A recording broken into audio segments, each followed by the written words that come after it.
तो ये उन दिनों की बात है कि जब जावेद साहब स्ट्रगल कर रहे थे। तो एक दिन वो साहिर के घर पहुंचे तो साहिर ने बड़ी नरमी से उन खुददारी को चोट ना पहुंचाने की गरज से कहा, नौजवान, ड्रेसिंग टेबल पर 200 रुपये रखे हैं, रख लो, जब हो तब वापस कर देना।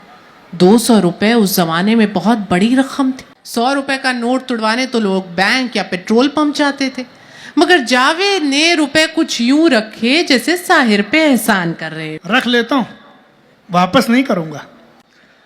वक्त गुजरा, जावेद की मुलाकात सलीम खान से हुई और फिर तो सब जानते हैं कि उन्होंने खूब पैसे कमाए, मगर साहिर के वो 200 रुपये कभी वापस नहीं किए, बल्कि जब भी उनसे मिलते तो उन्हें छेड़ते हुए कहते, साहब, आपके वो 200 रुपये मेरे पास हैं, अब वापस कर सकता हूं, करूंगा नहीं। साहिर भी साहिराना अंदाज में जवाब देते, वो तो बेटा मैं तुझसे निकलवा ही लूंगा। और ये खट्टी मीठी नोकझोंक उन दोनों में हमेशा चलती रही और उनकी दोस्ती भी बदस्तूर कायम रही। ऐसे ही साहिर के एक और दोस्त थे, डॉक्टर कपूर। खुद दिल के डॉक्टर थे, मगर साहिर खुद दिल के मरीज थे, मगर साहिर के डॉक्टर थे। साहिर अक्सर उन्हें छेड़ते हुए कहते, क्यों भाई डॉक्टर, मैं तुझे देखने आऊं या तुझे दिखाने आऊं? 25 अक्टूबर 1980 की शाम भी यही हुआ। साहिर को खबर मिली थी कि डॉक्टर कपूर की तबीयत कुछ ठीक नहीं है। उन्होंने अपने ड्राइवर अनवर को बुलाया और फौरन डॉक्टर कपूर के घर पहुंचे।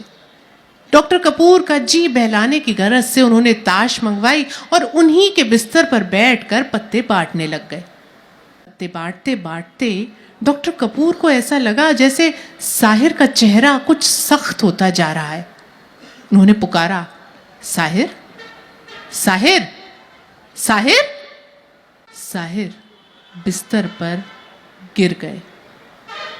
डॉक्टर कपूर ने साहिर के दिल को बहाल करने की बहुत कोशिश की, मगर साहिर जा चुके थे। मरते मरते उनके आखिरी अल्फाज थे, चेहरे पर चेचक के 1000 दाग सही डॉक्टर कपूर, जिंदगी खूबसूरत है, मैं मरना नहीं चाहता। बहरहाल साहिर मर चुके थे। उनका ड्राइवर अनवर दौड़ता हुआ आया, उसने साहिर की लाश को संभाल लिया। साहिर की लाश को उनके घर लाया गया। रात हो चुकी थी। जावेद अख्तर सबसे पहले थे जो वहां पहुंचे थे। रात बहुत हो गई थी, कहाँ जाएं, क्या करें, किसे बुलाएं, कुछ नहीं किया जावेद अख्तर ने। साहिर की लाश के सिरहाने बैठे रहे और रोते रहे बच्चों की तरह। जब सुबह हुई तो एक एक करके लोगों को खबर करना शुरू किया और फिर आना शुरू हुआ लोगों का हुजूम, और फिर शुरू हुआ काम।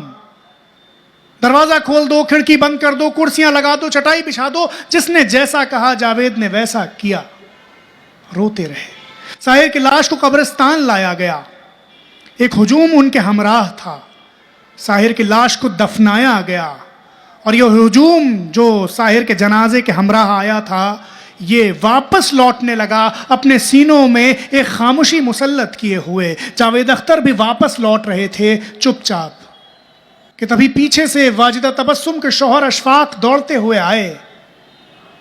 जावेद की पीठ को हल्के से थपथपाया और कहा, जावेद, कुछ रुपए हैं? वो मैं सुबह जल्दी जल्दी में आया, बटुआ रखना भूल गया, कब्र खोदने वाले को देने हैं। जावेद अख्तर ने पूछा, कितने रुपए? अशफाक ने कहा, 200 रुपए। तड़प गए जावेद अख्तर। अपनी जेब से 200 रुपए निकालकर अशफाक के हाथ में रखे और फूट कर रो पड़े। साहिर साहब, मर के निकलवा लिया आपने 200 रुपए।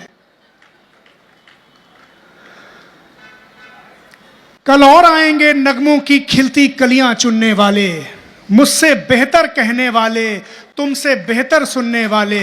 कल कोई मुझको याद करे, क्यों कोई मुझको याद करे, मसरूफ जमाना मेरे लिए क्यों वक्त अपना बर्बाद करे। मैं पल दो पल का शायर हूं, पल दो पल मेरी कहानी है, पल दो पल मेरी हस्ती है, पल दो पल मेरी जवानी है। शुक्रिया हाज़रीन। शुक्रिया, थैंक यू, बहुत शुक्रिया।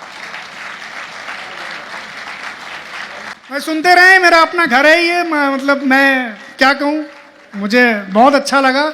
ये दास्तान सुनाकर। और रेहान भाई, शाज़े मैम, बहुत शुक्रिया आपका। मैं यहाँ ज़रा कम सुनाता हूँ तो मुझे हमेशा अच्छा लगता है। शुक्रिया, थैंक यू।